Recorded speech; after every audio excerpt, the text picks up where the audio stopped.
Match चालू आहे, खूप गर्दी आहे त्या ग्राउंडवर. त्यामुळे क्रिकेटची मुलं जे आहेत तिथे गेले तो असो.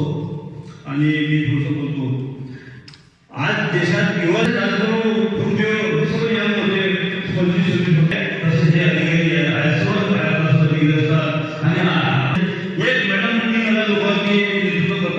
असं मला माहित आहे, पण त्यांनी आले नाही किंवा आले नाही लोक, त्यांचे काही दोष नाही आहे पण आले नाही. आमच्या इथं आमच्या ताई आहेत, अर्चनजी मुलेटकर, नामदेव ताई आहे, ह्या बी 2-2 लाख रुपये कमवतात AWPL मध्ये.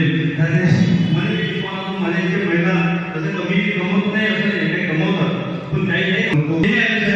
मला दुसरी गोष्ट आहे, ज्याचे कामं केले त्यांनी सगळं बंद करून हे काम करत आहे, संपूर्ण काम बंद करून काम करत आहे, लोकांची सेवा करत आहे. पण मला असं वाटत आहे की आपण आता याच्यानंतर गौतमी पाटील त्यांचा कार्यक्रम असतात, हजारो लोक आले असते, लाखो लोक आले असते, पण युवा लोकांना